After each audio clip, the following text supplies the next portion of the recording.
Ce cours va porter sur deux éléments principaux, la procédure de mise en route du moteur et de l'arrêt moteur, ainsi que la méthode de contrôle de l'avion au sol, à savoir le roulage. La mise en route d'un avion est un moment critique d'un vol. Il s'agit donc de bien connaître les procédures, en général répertoriées dans une checklist, et d'appliquer, bien entendu, cette procédure à la lettre. Nous allons voir également quelques erreurs classiques effectuées par les pilotes les plus novices. Quoique.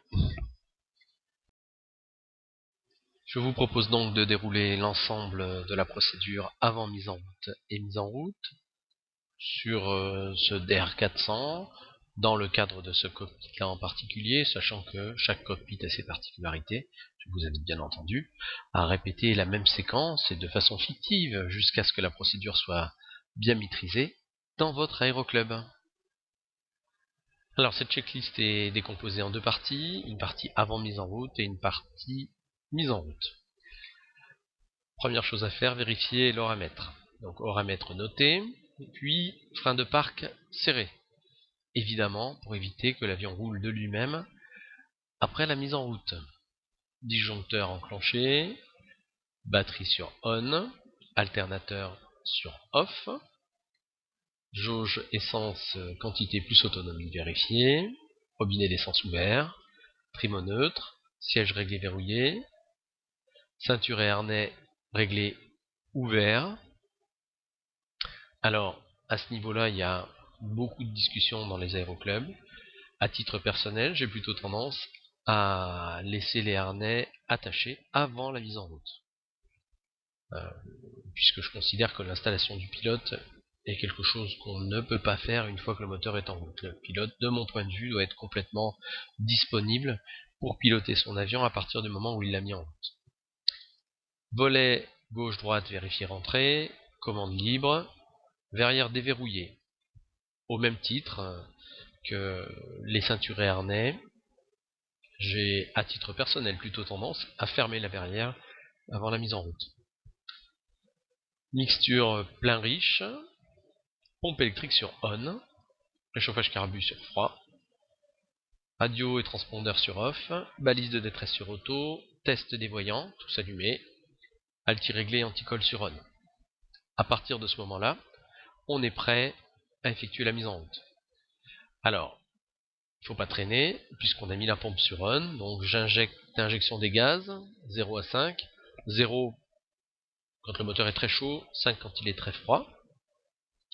Manette des gaz 2 cm, personne devant, magnéto sur bof, puis démarreur actionné pendant 20 secondes au maximum. À ce moment-là, le moteur démarre.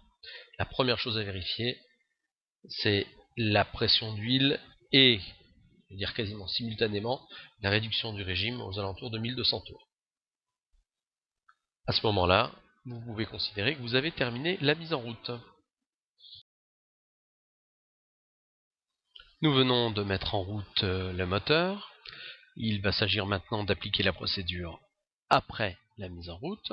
Et cette procédure est la suivante. Elle est inscrite sur votre droite.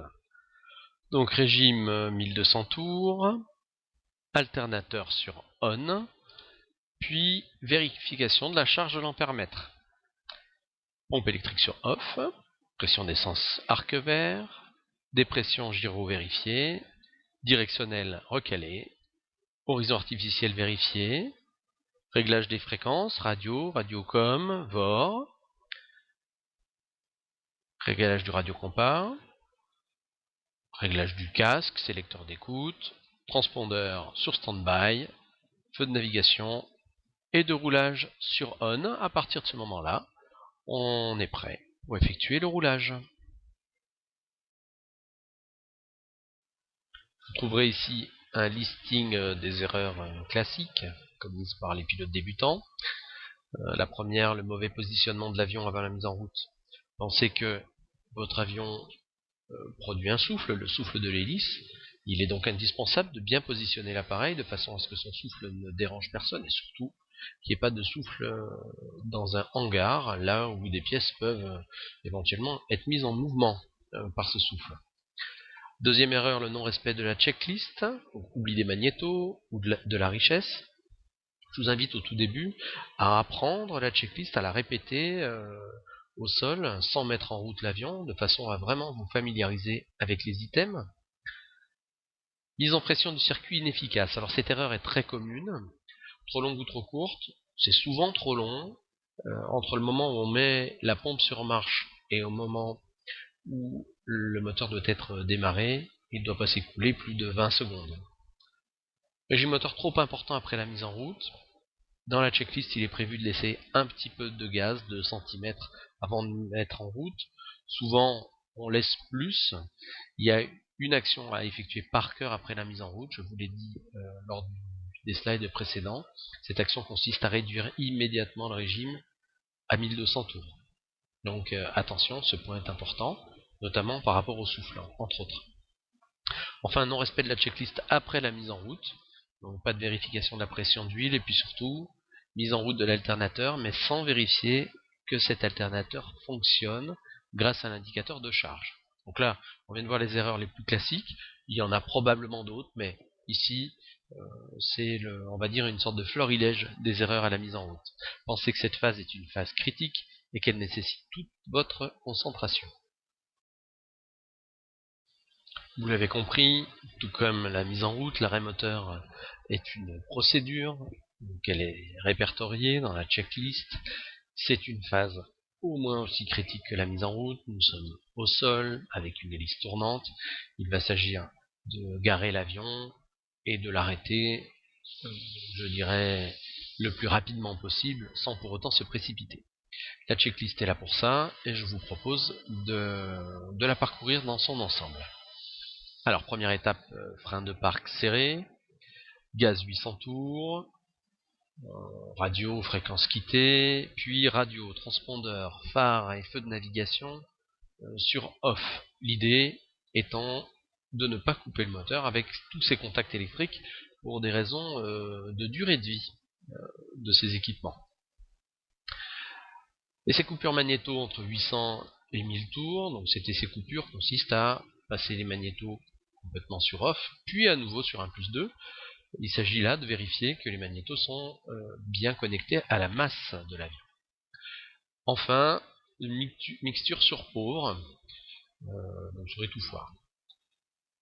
Souvent, il est conseillé de remettre 1200 tours au régime, qui est ce que j'appellerais un régime d'attente, avant d'agir sur l'étouffoir, parce que sur ce régime-là, 800 000 tours, il est possible que l'extinction du moteur soit un tout petit peu longue. Une fois que l'hélice s'est arrêtée, les magnétos sont enlevés, donc clé sur off et clé enlevée. L'alternateur est coupé, la batterie est coupée, c'est absolument capital. Puis les volets sont sortis sur le deuxième cran. On vérifie que tous les feux sont sur off. On note l'oramètre pour le temps de vol, le temps de fonctionnement moteur. Le frein de parc est mis ou pas, en fonction de ce qu'on va faire de l'avion. Donc, si on rentre dans le hangar, évidemment qu'on ne va pas mettre le frein de parc. Maintenant, s'il est sur une place de parking, je vous invite à mettre le frein de parc. Les commandes éventuellement attachées si nécessaire. Voilà donc pour cette procédure arrêt moteur. Vous trouverez ici la liste des erreurs les plus classiques commises par les pilotes débutants lors de l'arrêt moteur. La première de ces erreurs est un temps d'exécution de la checklist beaucoup trop long. Donc à l'instar de la mise en route, je vous invite vraiment à répéter cette procédure à vide, j'allais dire, en faisant des amphicabines.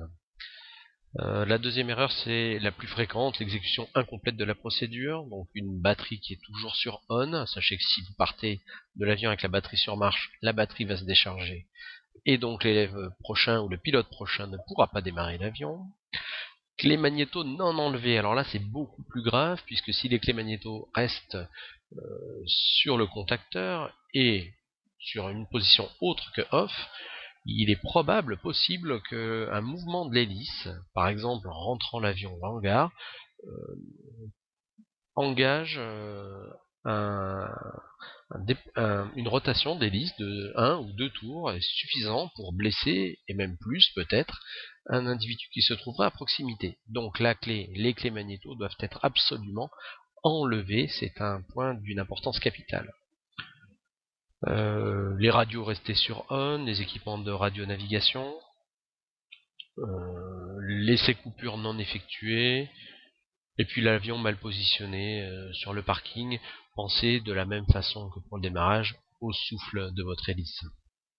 Pensez également au prochain pilote qui aura à utiliser l'avion, facilitez-lui son départ, par exemple, en vous garant judicieusement. Ceci conclut le cours sur la mise en route et l'arrêt du moteur. Je répète à nouveau mon conseil, installez-vous en cabine et répétez plusieurs fois les procédures sans mettre en route l'avion, bien entendu, de façon à vous familiariser et avec la procédure et avec la position des équipements en cabine. Vous gagnerez un temps très précieux dans votre formation.